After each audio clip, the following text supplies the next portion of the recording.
Hello students, कैसे हैं आप सभी लोग। जैसे माइक्रोसॉफ्ट का क्राउड स्ट्राइकिंग आउटरीच हुआ है, ये कल ऐसा हुआ कि पहली बार विश्व की सबसे बड़ी टेक टाइकॉन जो है, जो अपने ऑपरेटिंग सिस्टम चलाती है माइक्रोसॉफ्ट, उसमें एक आउटरीच हो गया।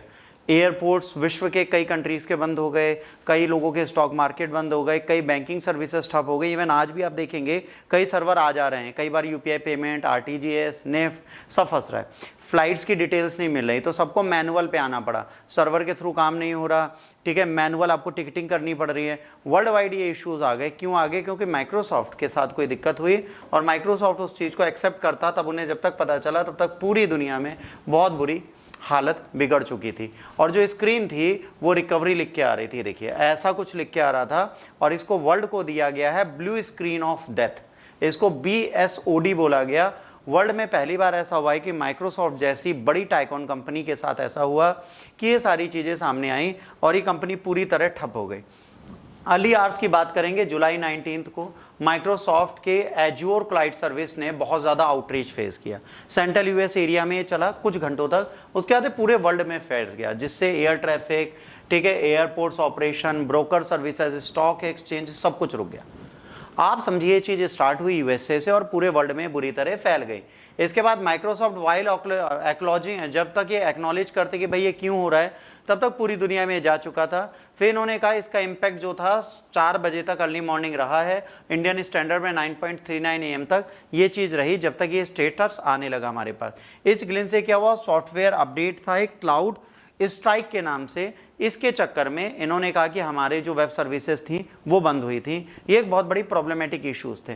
ग्लोबल इश्यूज ये जो थे, इसमें क्या हुआ, बूट लूप साइकिल चलने लगी, जिसका मतलब होता है कि आप अपने इस सर्वर को एक्सेस नहीं कर सकते।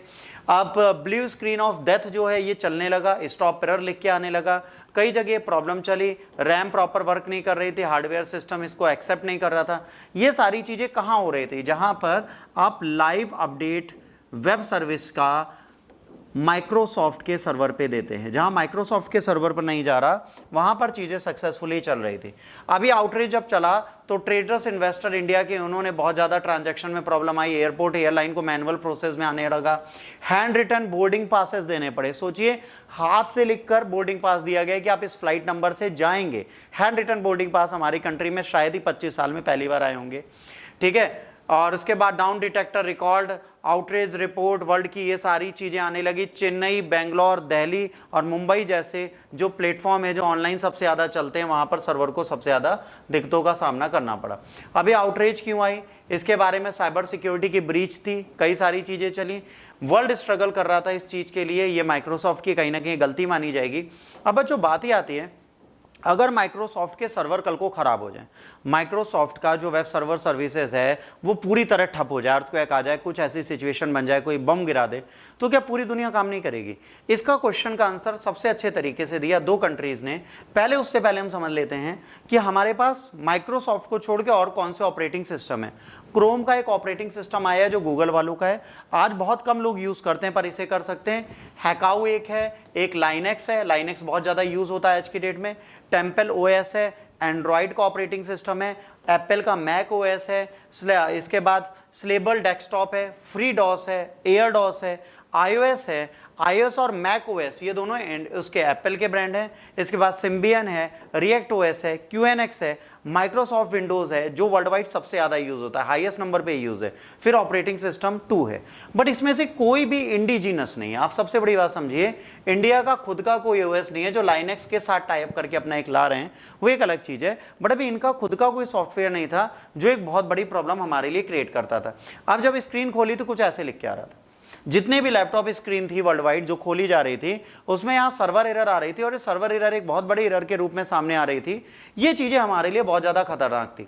अब चाइना और रशिया, ये याद रखिएगा, चाइना और रशिया को कोई प्रॉब्लम नहीं। चाइना रशिया ने क्या बोला, चाइना ने तो कहा कि भाई हमें फर्क नहीं पड़ता, क्योंकि हम खुद का ओपन के वायलिन, ये उनका ऑपरेटिंग सिस्टम है जो पूरे चाइना में चल रहा है। उन्होंने खुद को, चाइना को मेक इन इंडिया की तरह जैसे आत्मनिर्भर भारत बनना था वैसे आत्मनिर्भर चाइना बनना है, तो चाइना अपने परफेक्शन में खुद ही लगा है, तो उन्होंने अपना खुद का ऑपरेटिंग सिस्टम बनाया है। तो वर्ल्ड वाइड उन्हें कोई प्रॉब्लम नहीं है। चाइना का ऑपरेटिंग सिस्टम है जो माइक्रोसॉफ्ट को चलाता ही नहीं, वो मतलब यूएसए को पूरी तरह बाइकआउट करता, वर्ल्ड वाइड उसे मानते, ये नहीं मानते, तो इनका खुद का ऑपरेटिंग सिस्टम चल रहा है। ये जो ओपन काइलिन है ये इनके लिए काम कर रहा था, इसके चक्कर में उनको इस बग और आउटरेज से कोई प्रॉब्लम नहीं, चाइना सक्सेसफुली चलता रहा। इसके बाद बात करते हैं रशिया की। रशिया का एक चलता है अस्त्रा लाइनेक्स। अस्त्रा लाइनेक्स ने भी ये बोला, पता है जब पुतिन साहब से पूछा, उन्होंने कहा बहुत अच्छा हुआ कि आपने मुझे बाइकआउट कर रखा था वेस्टर्न वर्ल्ड से, मुझे मौका मिला कि मैं अपना खुद का वेब सर्वर चला लूं, वरना मैं भी हाजिर हो रहा होता। 2023 में इन्होंने अपना एस्ट्रा लाइनेक्स लॉन्च किया था, जो आज पूरे रशिया में यूज हो रहा है, लोकल लोगों के लिए भी इन्होंने खोल दिया था, तो इनको भी माइक्रोसॉफ्ट ऑपरेटिंग सिस्टम की जरूरत नहीं पड़ी। ठीक है, ये देखिए, ये वर्ल्ड वाइड जो इनका रशिया का ऑपरेटिंग सिस्टम है ये रिलीज कर दिया गया था रशिया में 14 फरवरी 2023 में। अब जब ये लॉन्च कर दिया गया था तो इसका मतलब था इनको भी इससे कोई प्रॉब्लम नहीं थी। इन्होंने कहा भाई हम अपनी चीजें कर लेंगे अपने आप। इन्होंने अपनी टूल डेवलप की, सारी चीजें की, और इन्होंने अपना खुद का एमओएस डिस्ट्रीब्यूशन किट बनाया, इसको यूज करना स्टार्ट कर दिया। अब एमओएस एक न्यू रशियन सॉफ्टवेयर था जो स्कूल्स वगैरह में पहले से डिलीवर था। ये पूरा सॉफ्टवेयर लोकल रशियन मार्केट के लिए ओपन कर दिया गया, जिससे माइक्रोसॉफ्ट का यूज करना लोगों ने बंद कर दिया। अब बात आती है क्या भारत जैसा ब्रांड कुछ बनाता है? जी, इनके पास है भारत ओएस। भार ओएस के नाम से इन्होंने अपना ऑपरेटिंग सिस्टम बना रखा है, बट ये ऑपरेटिंग सिस्टम अभी मोबाइल पे ही वर्क कर रहा है, अभी ये प्रॉपर मैनर में लोगों के पास नहीं गया। ये याद रखिएगा, लाइनेक्स बेस्ड ऑपरेटिंग सिस्टम है, लाइनेक्स इज द कंपनी। और पता है लाइनेक्स पे बहुत ज्यादा लोग काम नहीं करते, और ये कई जगह यूज हुआ जा रहा है, बट अभी बहुत ज्यादा इंपॉर्टेंस नहीं रख रहा हमारी कंट्री में। हमारे यहाँ प्रॉब्लम ये है कि अगर इसको यूज करेंगे, सस्ता है, सॉफ्टवेयर मिलेंगे, इंटरनेशनल कोई थ्रेट नहीं आएंगे, इंडियन इकोनॉमी को बूस्ट करेगा, बट अब इसे सक्सेसफुली एक्सेप्ट करे तो। अब प्रॉब्लम यह है कि भारत ओएस को कौन चलाएगा? देखिए यहां पर बड़ी बड़ी कंपनीज को लाने की जरूरत है।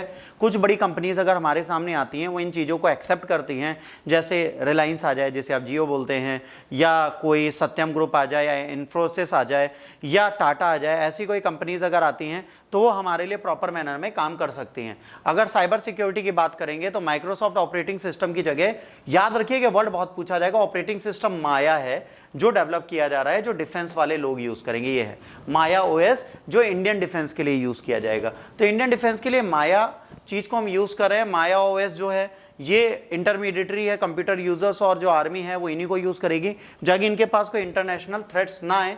तो जाहिर सी बात है, अगर इस चीज को आपको रेगुलेट करना है तो भारत को भी सोचना पड़ेगा कि अपने इंटरनेशनल रेगुलेशंस को ही किस तरह देखे। अगले लेक्चर में दोबारा मिलते हैं, तब तक के लिए God bless you all, take care, जय हिंद।